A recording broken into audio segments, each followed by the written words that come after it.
कौन। किसी गांव में एक सेठ रहता था। उसका एक ही बेटा था जो व्यापार के काम से परदेस गया हुआ था। सेठ की बहू एक दिन कुएं पर पानी भरने गई। घड़ा जब भर गया तो उसे उठाकर कुएं के मुंडेर पर रख दिया और अपना हाथ मुंह धोने लगी। तभी कहीं से 4 राहगीर वहां आ पहुंचे।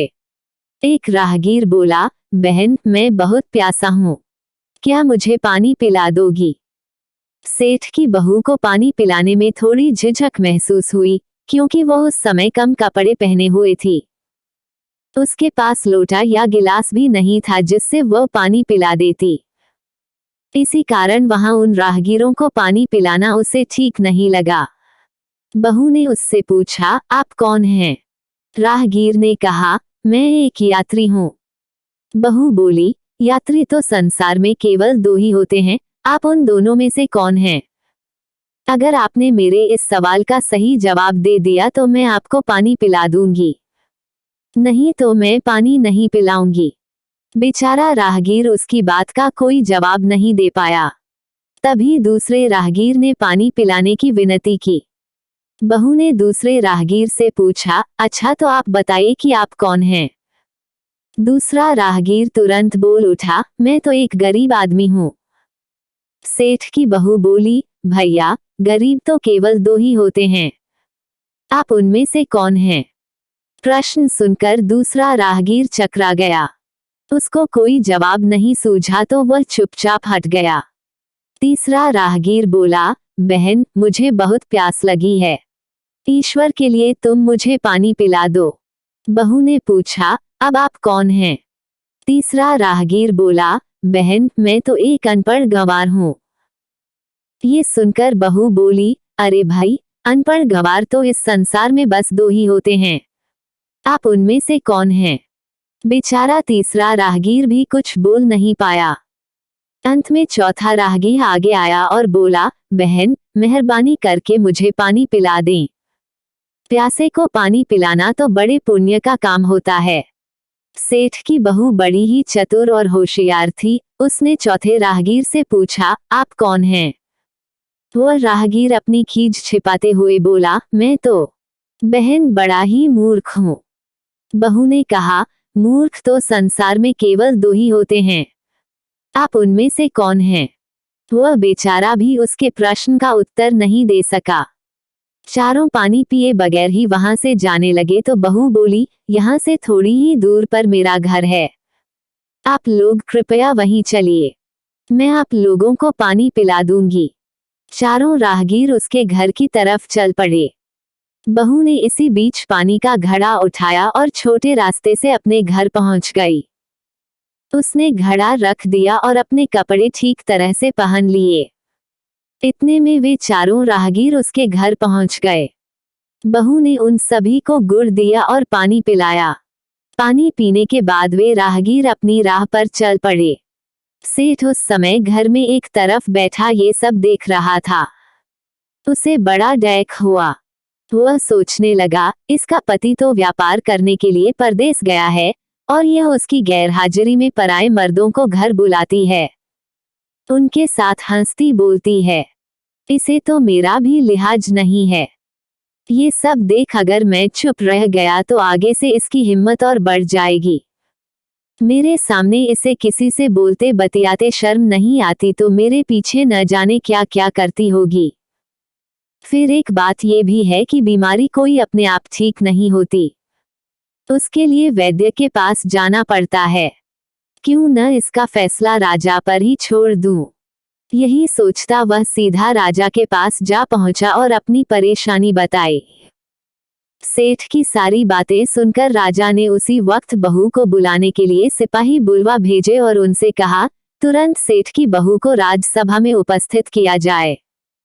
राजा के सिपाहियों को अपने घर पर आया देख उस सेठ की पत्नी ने अपनी बहू से पूछा, क्या बात है बहू रानी, क्या तुम्हारी किसी से कहा सुनी हो गई थी जो उसकी शिकायत पर राजा ने तुम्हें बुलाने के लिए सिपाही भेज दिए? बहू ने सास की चिंता को दूर करते हुए कहा, नहीं सासू माँ, मेरी किसी से कोई कहा सुनी नहीं हुई है, आप जरा भी फिक्र न करें। सास को आश्वस्त कर वह सिपाहियों से बोली, तुम पहले अपने राजा से यह पूछकर आओ कि उन्होंने मुझे किस रूप में बुलाया है, बहन, बेटी या फिर बहू के रूप में। किस रूप में मैं उनकी राजसभा में मैं आऊं।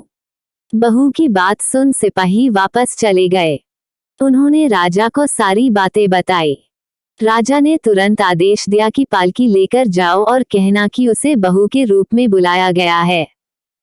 सिपाहियों ने राजा की आज्ञा के अनुसार जाकर सेठ की बहू से कहा, राजा ने आपको बहू के रूप में आने के लिए पालकी भेजी है। बहू उसी समय पालकी में बैठकर राजसभा में जा पहुंची। राजा ने बहू से पूछा, तुम दूसरे पुरुषों को घर क्यों बुला लाई, जबकि तुम्हारा पति घर पर नहीं है। बहू बोली, महाराज, मैंने तो केवल कर्तव्य का पालन किया। प्यासे पथिकों को पानी पिलाना कोई अपराध नहीं है। ये हर गृहिणी का कर्तव्य है। जब मैं कुएं पर पानी भरने गई थी, तब तन पर मेरे कपड़े अजनबियों के सम्मुख उपस्थित होने के अनुरूप नहीं थे। इसी कारण उन राहगीरों को कुएं पर पानी नहीं पिलाया। उन्हें बड़ी प्यास लगी थी और मैं उन्हें पानी पिलाना चाहती थी। इसलिए उनसे मैंने मुश्किल प्रश्न पूछे और जब वे उनका उत्तर नहीं दे पाए तो उन्हें घर बुला लाई। घर पहुंचकर ही उन्हें पानी पिलाना उचित था। राजा को बहू की बात ठीक लगी। राजा को उन प्रश्नों के बारे में जानने की बड़ी उत्सुकता हुई जो बहू ने चारों राहगीरों से पूछे थे। राजा ने सेठ की बहू से कहा, भला मैं भी तो सुनूं कि वे कौन से प्रश्न थे जिनका उत्तर वे लोग नहीं दे पाए। बहू ने तब वे सभी प्रश्न दोहरा दिए। बहू के प्रश्न सुन राजा और सभासद चकित रह गए। फिर राजा ने उससे कहा, तुम खुद ही इन प्रश्नों के उत्तर दो। हम अब तुमसे ये जानना चाहते हैं। बहू बोली, महाराज, मेरी दृष्टि में पहले प्रश्न का उत्तर है कि संसार में सिर्फ दो ही यात्री हैं, सूर्य और चंद्रमा। मेरे दूसरे प्रश्न का उत्तर है कि बहू और गाय इस पृथ्वी पर ऐसे दो प्राणी हैं जो गरीब हैं। अब मैं तीसरे प्रश्न का उत्तर सुनाती हूँ। महाराज, हर इंसान के साथ हमेशा अनपढ़ गंवारों की तरह जो हमेशा चलते रहते हैं वे हैं भोजन और पानी। चौथे आदमी ने कहा था कि वह मूर्ख है, और जब मैंने उससे पूछा कि मूर्ख तो दो ही होते हैं, तुम उनमें से कौन से मूर्ख हो, तो वह उत्तर नहीं दे पाया। इतना कहकर वह चुप हो गई। राजा ने बड़े आश्चर्य से पूछा, क्या तुम्हारी नजर में इस संसार में सिर्फ दो ही मूर्ख हैं? हाँ महाराज, इस घड़ी इस समय मेरी नजर में सिर्फ दो ही मूर्ख हैं। राजा ने कहा, तुरंत बतलाओ कि वे दो मूर्ख कौन हैं। इस पर बहू बोली, महाराज, मेरी जान बख्श दी जाए तो मैं इसका उत्तर दूं। राजा को बड़ी उत्सुकता थी यह जानने की कि वे दो मूर्ख कौन हैं। सो उसने तुरंत बहू से कह दिया, तुम निसंकोच होकर कहो। हम वचन देते हैं तुम्हें कोई सजा नहीं दी जाएगी। बहू बोली, महाराज, मेरे सामने इस वक्त बस दो ही मूर्ख हैं।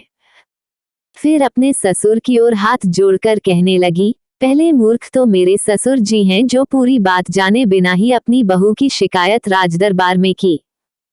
अगर इन्हें शक हुआ ही था तो ये पहले मुझसे पूछ तो लेते, मैं खुद ही इन्हें सारी बातें बता देती। इस तरह घर परिवार की बेइज्जती तो नहीं होती। ससुर को अपनी गलती का एहसास हुआ। उसने बहू से माफी मांगी। बहू चुप रही। राजा ने तब पूछा, और दूसरा मूर्ख कौन है? बहू ने कहा, दूसरा मूर्ख खुद इस राज्य का राजा है जिसने अपनी बहू की मान मर्यादा का जरा भी ख्याल नहीं किया और सोचे समझे बिना ही बहू को भरी राजसभा में बुलवा लिया। बहू की बात सुनकर राजा पहले तो क्रोध से आग बबूला हो गया, परंतु तभी सारी बातें उसकी समझ में आ गईं। समझ में आने पर राजा ने बहू को उसकी समझदारी और चतुराई की सराहना करते हुए उसे ढेर सारे पुरस्कार देकर सम्मान सहित विदा किया।